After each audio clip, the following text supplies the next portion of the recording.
शिक्षा की मूल आत्मा ही विकृत हो गई है। इसकी वजह है कि छात्रों को एक दूसरे से आगे बढ़ने की अंधाधुंध दौड़ में धकेला जा रहा है।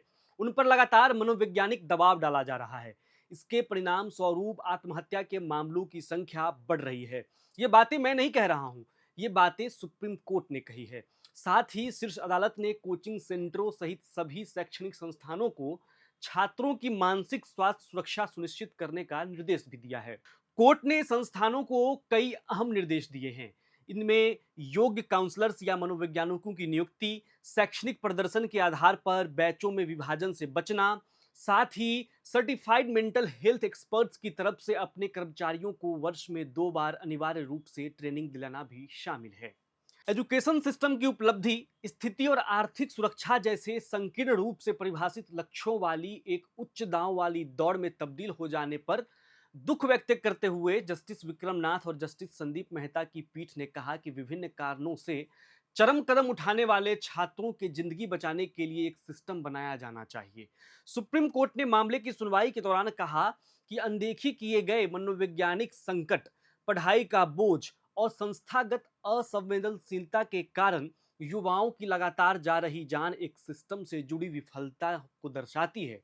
पीठ के लिए फैसला लिखने वाले जस्टिस मेहता ने कहा कि सीखने की खुशी की जगह रैंकिंग, नतीजों और लगातार प्रदर्शन के पैमानों को लेकर चिंता ने ले ली है।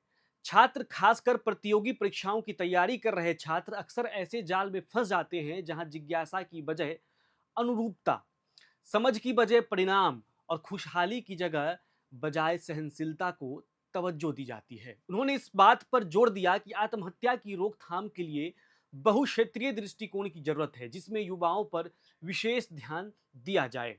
कोर्ट ने कहा कि शिक्षा का उद्देश्य विद्यार्थी को मुक्त करना है, बोझ डालना नहीं।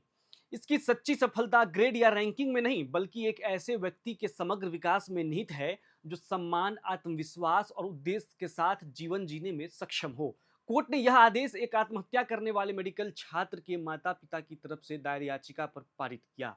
साथ ही आंध्र प्रदेश पुलिस की तरफ से की गई जांच में खामियों को देखते हुए मामले की सीबीआई जांच का आदेश भी दिया।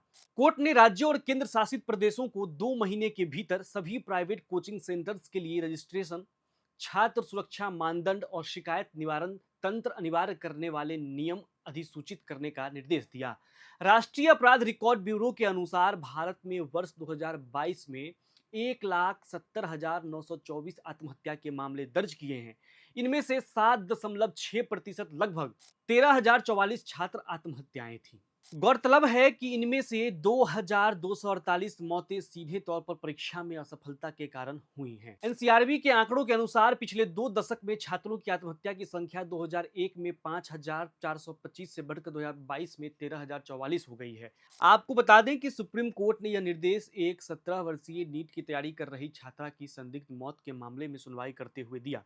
कोर्ट ने इस मामले की जांच सीबीआई से कराने का भी आदेश दिया है। इस दौरान सुप्रीम कोर्ट के दिशा निर्देश देश के सभी सरकारी, अर्ध सरकारी, प्राइवेट यूनिवर्सिटी, स्कूल, कॉलेज, प्रशिक्षण और कोचिंग संस्थानों के अलावा हॉस्टल्स पर लागू होंगे। आपको बता दें कि वाराणसी के भेलूपुर थाना क्षेत्र के रामेश्वर हॉस्टल में नीट की तैयारी कर रही 17 वर्षीय छात्रा स्नेहा सिंह की मौत के मामले में लगातार विरोध प्रदर्शन हुआ था।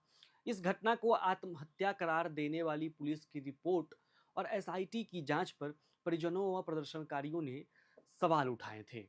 घटना के बाद से ही बिहार और झारखंड में भी जमकर इसका विरोध प्रदर्शन हुआ था।